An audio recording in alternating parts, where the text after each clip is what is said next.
சடையாய் எனுமாள் சரண்ணி எனுமாள் விடையாய் எனுமாள் வெறுவா விழுமாள் மடையார் குவளை மலரும் மருகள் உடையாய்த் தகுமோ இவள் உள் வெளிவேன்னு சொல்கிறத நம்ம திருவாசகத்தை முழுசாக ஆராய்ஞ்சின்னு இருக்கோம். இப்போ சிவபுராணத்தினுடைய வழியில் அதில் ஒரு வாசகத்தை பார்த்தோம். புல்லாகி பூடாகி புழுவாய் மரமாகி பல்மிருகமாகி பறவையாய் பாம்பாகின்னார். அப்போ எல்லா பிறப்பும் எடுத்துட்டு மெய்யே உன் பொன்னடிகள் கண்டின்று வீடுற்றேனுங்கிறார். அப்போ எப்படி அது சுவாமியினுடைய திருவடியை கண்டாதானே நம்மளுக்கு எல்லா இதுவும் கிடைக்கும்.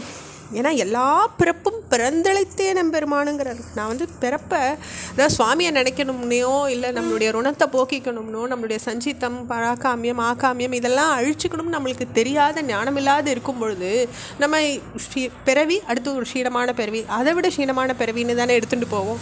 அப்போ இப்படியெல்லாம் நம்மளுக்கு ஆகும் பொழுது இப்போ கடைசியில் உன்னுடைய அடி என்னன்னு தெரிஞ்சுனுட்டேன்ப்பா. மெய்யே உன் பொன்னடிகள் கண்டின்று வீடுற்றேன். இன்றைக்கி நான் நன்னா தெரிஞ்சுனுட்டேன்.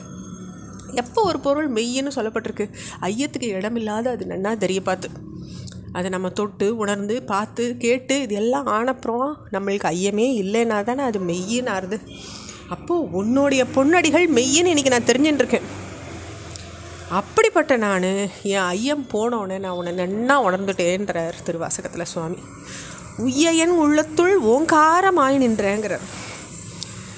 அப்போது ஆதி அந்தம் இல்லாதவனே, பிரளயத்திலிருந்து விஸ்வத்தை சிருஷ்டி செய்கிறவனே, எண்ணிறஞ்ச வடிவை எடுத்தவரே, அனைத்தையும் மூடின்னு இருக்கவரே,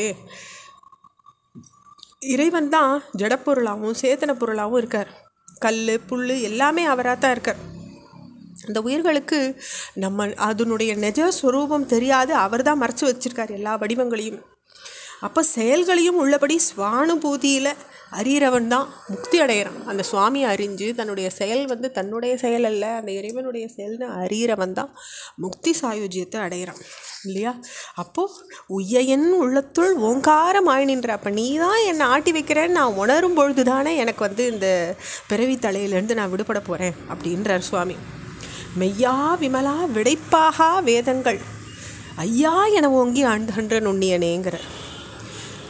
அப்போ மெய்ப்பொருளானவனே மெய்யா, விமலா, விமலன்னா மலம் அழுக்கு, விமலா அமலா விமலா ரெண்டுத்துக்குமே அழுக்கு இல்லாதவன். மாசுன்றது ஒன்றுமே இல்லாதவனுக்குத்தான் அந்த விமலன்ற நாம வர முடியும்.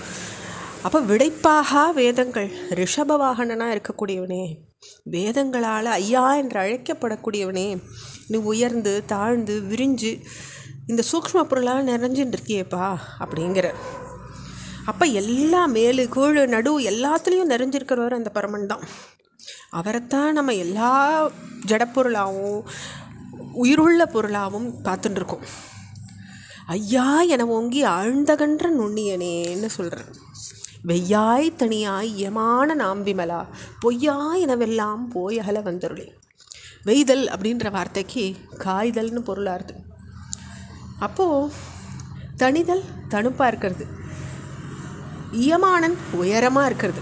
அப்போ உஷ்ணமாகவும் தணுப்பாகவும் உயிர்த்துவ தத்துவமாகவும் உள்ள பரிசுத்தனே நாம் விமலா. விமலா திருப்பி பரிசுத்தனே, என்கிட்ட அனித்தியமானவைகளாக இருக்கிறது எல்லாத்தையும் அகற்றுறதுக்கு அருள் புரிஞ்சவனே அப்படின்னு சொல்கிறார். அப்போ நிலையற்ற அந்த பிரபஞ்ச வாழ்வை புறக்கணிக்கிறதுக்கு மாணிக்க வாசகருக்கு அருள் புரிஞ்ச பரமன் ஆத்ம சாதகர்கள் எல்லாருக்கும் அந்த திருவாசகத்தை ஓதர எல்லாருக்கும் அருள் புரியட்டும்.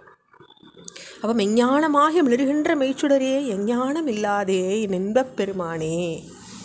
அப்போ சுத்த சைத்தன்யமாக உலர்கின்ற பரஞ்சோதியாக இருக்கார் சுவாமி. அதனால தான் மெஞ்ஞானமாகி மிளர்கின்ற மெய்ச்சுடரே. அப்போ எந்த விதமான அறிவும் இல்லாத எனக்கு ஆனந்தத்தை நல்குற பெரியவனே, எஞ்ஞானம் இல்லாதே இன்பப் பெருமானே. எந்த ஞானத்தை வச்சுட்டு இப்போ நான் இன்பத்தை அடைஞ்சிருக்கேன், உன்னை போய் தேடின்னு இருக்கேன்றார் மாணிக்க வாசகர். அப்போ ஒன்றுமே அறிவே ஞானமே இல்லாட்டாலும் உன்னை இப்போ என்னை உணர வச்சிருக்கியேப்பாங்கிறார். அவருக்கே தன்னை அப்படி குறைச்சி சொல்லிக்கிறார் மாணிக்க வாசகர். ஞானமும் ஜோதியும் சொரூபத்தில் ஒன்றா தான் இருக்குது. விளக்கானது தன்னை விளக்கி காட்டுறது போகிற பொருள்களையும் காட்டுறது.